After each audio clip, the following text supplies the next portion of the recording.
everyone, welcome to Small Model Car. I recently found this Welly diecast. It's 1:60, so it's slightly bigger than what we get on HotWheels and stuff. But let's open it up and see how does it look. By the way, it's a Land Rover Defender, as you can see. So I'm just gonna open it up and see how does it look, what the other details and stuff.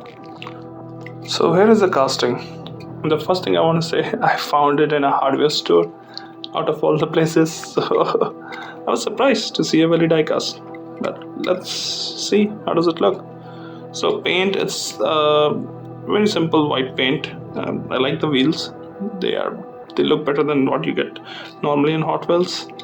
Up front, you got the Land Rover written on the hood.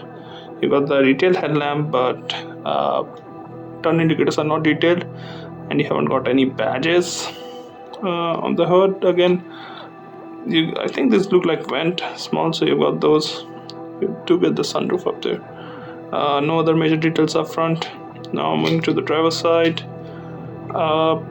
you got the door handle, the mirror, the small window on the top.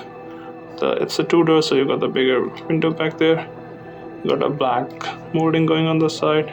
You can see the interior is done in black, and it's a very basic interior, but I can see the seats and stuff. Moving to the back, you got the Defender and Land Rover badge here.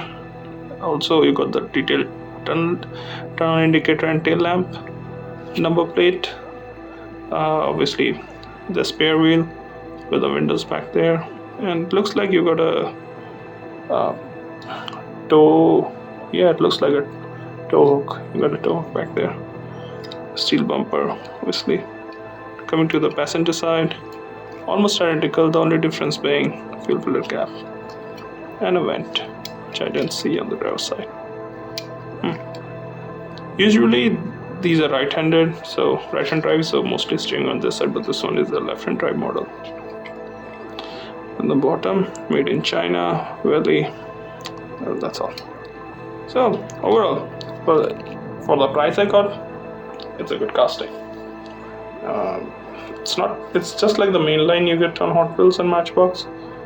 So yeah, nothing fancy, but I do like how they have like detailed headlamps and tail lamp, and also the wheels, they look more standard rather than those different wheels we get on Hot Wheels. So yeah, overall I like the casting, and I think it's a good addition. Well, thank you for watching.